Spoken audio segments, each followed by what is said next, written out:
हिरण्याक्ष और हिरण्यकशिपु का जन्म महर्षि कश्यप और उनकी पत्नी दिति से हुआ था।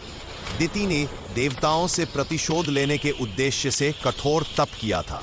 उसी तप के प्रभाव से उसके गर्भ से 2 अत्यंत शक्तिशाली पुत्र उत्पन्न हुए। हिरण्याक्ष बल, क्रोध और विनाश की प्रवृत्ति वाला, हिरण्यकशिपु सत्ता, अहंकार और अमरता की लालसा रखने वाला। दोनों भाई बचपन से ही देवताओं और विष्णु से द्वेष रखते थे। उनका उद्देश्य था तीनों लोकों पर राक्षसों का शासन स्थापित करना। समय के साथ हिरण्याक्ष की शक्ति बढ़ती गई। उसने देवताओं को चुनौती दी और तीनों लोकों में आतंक फैलाना शुरू कर दिया। हिरण्याक्ष ने यह निश्चय किया कि यदि पृथ्वी ही नष्ट हो जाए तो देवताओं का अस्तित्व समाप्त हो जाएगा। हिरण्याक्ष की सत्ता की लालसा और देवताओं से घृणा, हिरण्याक्ष ने पृथ्वी देवी को जबरन उठाया और उन्हें अथाह समुद्र के गर्भ में छिपा दिया। पृथ्वी जल में डूब गई, चारों ओर अंधकार और विनाश फैल गया। देवता भयभीत हो गए, सृष्टि का संतुलन टूटने लगा। तीनों लोग संकट में आ गए और देवताओं ने भगवान विष्णु की शरण ली। देवताओं की प्रार्थना सुनकर भगवान विष्णु प्रकट हुए। उन्होंने सृष्टि की रक्षा के लिए वराह अवतार धारण किया। वराह अवतार में भगवान विष्णु का स्वरूप था विशाल शरीर, दिव्य तेज, शक्तिशाली दांत, दंत, नेत्रों में धर्म का प्रकाश। भगवान वराह समुद्र में उतरे। उन्होंने जल को चीरते हुए पृथ्वी देवी को खोजा। अपने दांतों पर पृथ्वी को उठाकर उन्हें सुरक्षित स्थान पर स्थापित किया। पृथ्वी पुनः अपने स्थान पर लौटी, सृष्टि में संतुलन स्थापित हुआ। पृथ्वी को बचाते देख हिरण्याक्ष क्रोधित हो गया। उसने भगवान वराह को युद्ध की चुनौती दी। भयंकर युद्ध हुआ, समुद्र उफन पड़ा, आकाश कांप उठा। देवता और असुर दोनों भयभीत हो गए। युद्ध कई दिनों तक चला। अंततः भगवान वराह ने अपने दिव्य बल से हिरण्याक्ष का वध कर दिया। अधर्म का अंत हुआ, धर्म की विजय हुई। अपने भाई हिरण्याक्ष की मृत्यु का समाचार सुनकर हिरण्यकशिपु का क्रोध सीमा पार कर गया। भाई की मृत्यु और विष्णु से घोर घृणा, हिरण्यकशिपु ने संकल्प लिया, मैं स्वयं अमर बनूंगा और विष्णु को नष्ट करूंगा। उसने राज्य, सुख और परिवार त्याग दिया और घोर तपस्या के लिए वन में चला गया। हिरण्यकशिपु ने वर्षों तक तप किया, अन्न त्याग दिया, जल त्याग दिया, शरीर पर चींटियां चढ़ गई, अग्नि और वायु सहता रहा। उसकी तपस्या इतनी कठोर थी कि तीनों लोकों में हलचल मच गई। स्वयं ब्रह्मा जी को प्रकट होना पड़ा। ब्रह्मा जी हिरण्यकशिपु के सामने प्रकट हुए और बोले, वत्स, वर मांगो। हिरण्यकशिपु ने अमरता मांगी, लेकिन ब्रह्मा ने कहा, अमरता मैं नहीं दे सकता। तब हिरण्यकशिपु ने चतुराई से वरदान मांगा। हिरण्यकशिपु ने ये वरदान मांगे, उसकी मृत्यु न दिन में हो, न रात में, न घर के भीतर हो, न बाहर, न पृथ्वी पर हो, न आकाश में, न किसी अस्त्र से हो, न शस्त्र से, न मनुष्य द्वारा, न पशु द्वारा, न देवता द्वारा, असुर द्वारा। ब्रह्मा जी ने ये वरदान दे दिए। हिरण्यकशिपु लगा कि वह अजय और अमर हो गया है। उसका अहंकार चरम पर पहुंच गया। इन्हीं वरदानों के अहंकार में हिरण्यकशिपु स्वयं को भगवान घोषित कर देता है। हिरण्यकशिपु जब कठोर तपस्या के लिए वन में चला गया, तब देवताओं को यह भय सताने लगा कि यदि हिरण्यकशिपु का वंश आगे बढ़ा तो राक्षसों की शक्ति और अधिक बढ़ जाएगी। देवताओं को भविष्य में उत्पन्न होने वाले राक्षस उत्तराधिकारी का भय। देवराज इंद्र ने यह निर्णय लिया कि हिरण्यकशिपु की पत्नी कयाधु को बंदी बना लिया जाए। इंद्र अपने वाहन ऐरावत पर सवार होकर कयाधु को बलपूर्वक उठा ले गए। उस समय कयाधु गर्भवती थीं। एक निरपराध गर्भवती स्त्री को बंदी बना लिया गया, जिससे अधर्म की स्थिति उत्पन्न हुई। जब कयाधु को इंद्रलोक ले जाया जा रहा था, तभी मार्ग में नारद मुनि प्रकट हुए। नारद मुनि ने इंद्र को रोका और कहा, देवराज, यह स्त्री निर्दोष है। इसके गर्भ में कोई राक्षस नहीं, बल्कि एक महान विष्णु भक्त जन्म लेने वाला है।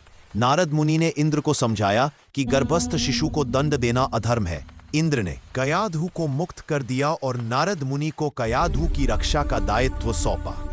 नारद मुनि कयाधु को अपने आश्रम ले आए।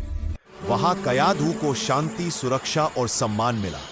नारद मुनि प्रतिदिन भगवान विष्णु की लीलाएं, नाम, रूप और गुणों का वर्णन करते थे।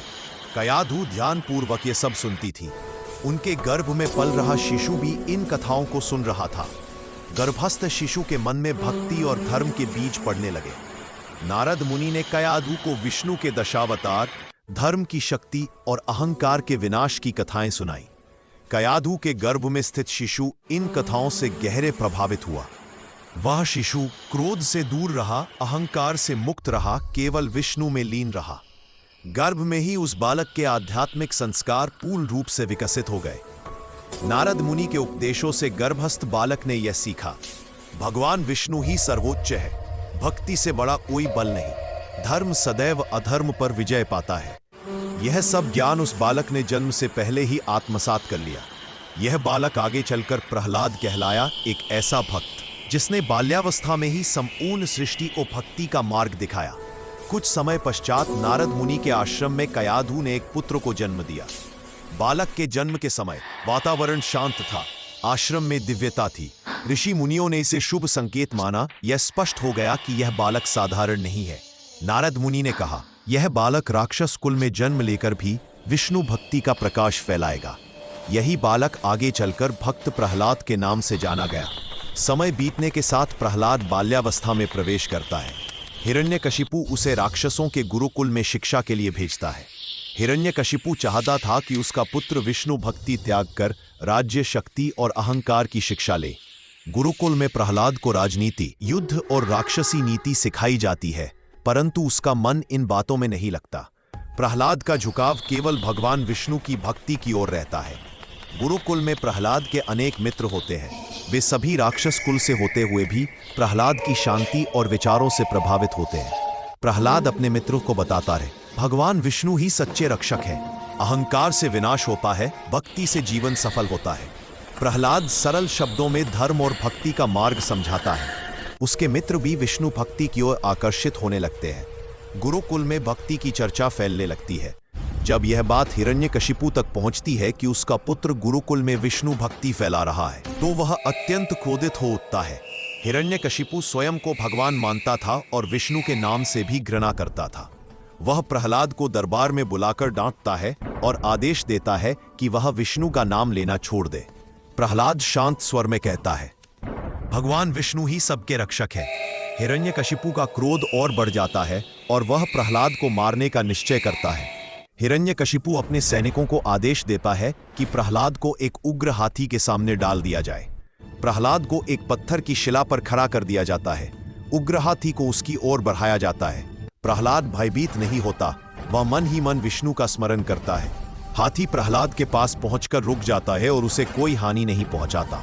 सभा में आश्चर्य फैल जाता है। हाथी से बच जाने पर हिरण्यकशिपु और अधिक क्रोधित हो जाता है। वह प्रहलाद को अंधेरी काल कोठरी में बंद करने का आदेश देता है। कोठरी में न प्रकाश होता है, न भोजन। प्रहलाद शांत रहता है और विष्णु का स्मरण करता रहता है। कई दिनों बाद भी प्रहलाद सुरक्षित पाया जाता है। उसकी भक्ति और दृढ़ हो जाती है। अब हिरण्यकशिपु अंतिम उपाय करता है। प्रहलाद को पीने के लिए विष मिला हुआ द्रव दिया जाता है और विष्णु का स्मरण करता है। विष प्रहलाद पर कोई प्रभाव नहीं डालता। सभा में उपस्थित सभी लोग स्तब्ध रह जाते हैं। हिरण्यकशिपु का अहंकार टूटने लगता है, पर उसका क्रोध समाप्त नहीं होता। इन सभी प्रयासों के असफल होने के बाद हिरण्यकशिपु प्रहलाद से अंतिम प्रश्न करता है, यदि तुम्हारा विष्णु सर्वत्र है तो क्या वह इस स्तंभ में भी है? तभी प्रवेश होता है होलिका का। होलिका हिरण्यकशिपु की बहन थी। वह राक्षसी स्वभाव की थी, परंतु तप और साधना में निपुण थी। एक समय होलिका ने अग्निदेव को प्रसन्न करने के लिए दीर्घ तपस्या की। उसकी तपस्या से प्रसन्न होकर ब्रह्मा ने उसे वरदान दिया। होलिका को यह वरदान प्राप्त हुआ कि अग्नि उसे जला नहीं सकेगी। यह वरदान पूर्ण नहीं था।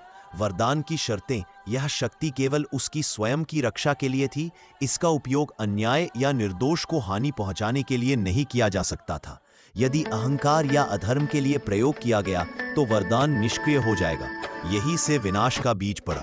क्योंकि होलिका को इस सत्य का ज्ञान होते हुए भी उसने अहंकार में आकर वरदान का दुरुपयोग किया। प्रहलाद को मारने के सभी प्रयास असफल हो चुके थे। हाथी, कारागार, द्रव कुछ भी प्रभावी नहीं हुआ। हिरण्यकशिपु का अहंकार आहत था। उसे लगने लगा कि उसकी शक्ति को चुनौती दी जा रही है। हिरण्यकशिपु ने होलिका को बुलाया और कहा, तुम्हें अग्नि से वरदान प्राप्त है। तुम प्रहलाद को गोद में लेकर अग्निकुंड में बैठो। तुम सुरक्षित रहोगी और प्रहलाद भस्म हो जाएगा। होलिका ने स्वीकार क्यों किया? उसे अपने वरदान पर अत्यधिक गर्व था। वह स्वयं को अजय मानने लगी थी। उसने वरदान की सीमा को नजरअंदाज कर दिया। प्रहलाद को अग्निकुंड के पास लाया गया तो उसके मन में भय नहीं था। वह जानता था कि भगवान विष्णु हर जगह उपस्थित है। उसने न किसी से प्रार्थना की, न विरोध किया। केवल शांत मन से विष्णु का स्मरण किया। यह विश्वास अंधा नहीं था। यह गर्भ से प्राप्त संस्कार और सच्ची भक्ति का फल था। अग्नि प्रज्वलित की गई। होलिका प्रहलाद को गोद में लेकर अग्निकुंड में बैठ गई। अग्नि की लपटें उठी। क्षण भर में परिस्थिति बदल गई। प्रहलाद पूर्णतः सुरक्षित रहा। होलिका का वरदान निष्क्रिय हो गया। अग्नि ने उसी को घेर लिया। होलिका का अंत हो गया। अंत के बाद हिरण्यकशिपु का क्रोध चरम पर पहुंच जाता है। अब वह स्वयं प्रहलाद से प्रश्न करता है, तेरा विष्णु कहाँ है? होलिका के अंत के बाद हिरण्यकशिपु का विवेक पूरी तरह लुप्त हो चुका था।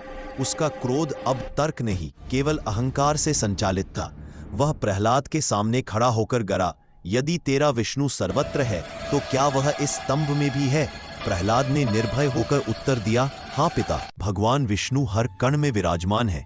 यह उत्तर हिरण्यकशिपु के अहंकार पर अंतिम प्रहार था। राजसभा के मध्य एक विशाल पत्थर का स्तंभ खड़ा था। हिरण्यकशिपु ने क्रोध में अपनी गदा से स्तंभ पर प्रहार किया। क्षण भर में स्तंभ से भयानक गर्जना गूंज उठी।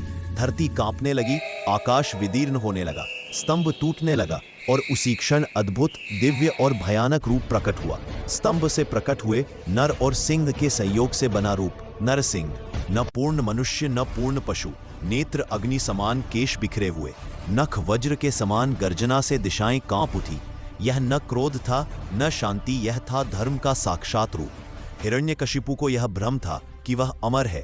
ब्रह्मा से प्राप्त वरदान की शर्तें थी, न दिन में मृत्यु न रात में मृत्यु, न घर के भीतर न बाहर, न मनुष्य द्वारा न पशु द्वारा, न अस्त्र से न शस्त्र से, न धरती पर न आकाश में। परंतु भगवान ने हर शर्त के भीतर मार्ग बनाया। संहार का समय संध्या, न दिन न रात, स्थान द्वार की चौखट, रूप नरसिंह, न मनुष्य न पशु, अस्त्र नख केशमान, स्थिति जंघा पर, न धरती न आकाश। क्षण मात्र में अहंकार का अंत हो गया। नरसिंह का रूप अभी भी उग्र था। देवता भी समीप जाने से भयभीत थे। तभी बालक प्रहलाद आगे बढ़ा। उसने न भय दिखाया न मांग रखी। उसने केवल हाथ जोड़कर भगवान की स्तुति की। प्रहलाद की निष्कपट भक्ति से भगवान नरसिंह शांत हुए। उन्होंने प्रहलाद को अपने स्नेह से आलिंगन किया। नरसिंह ने प्रहलाद से कहा, वत्स, तू धर्म का प्रतीक है। अब यह राज्य तुझे सौंपा जाता है। प्रहलाद को राजगद्दी पर बैठाया गया। राज्य में भय समाप्त हुआ। अत्याचार का अंत हुआ। धर्म, करुणा और न्याय की स्थापना हुई। प्रजा सुखी और सुरक्षित हुई। यह शासन शक्ति पर नहीं, धर्म पर आधारित था। जय हो नरसिम्हा भगवान की। तो आप लोग भी प्रेम से कमेंट में लिखे, जय नरसिम्हा भगवान।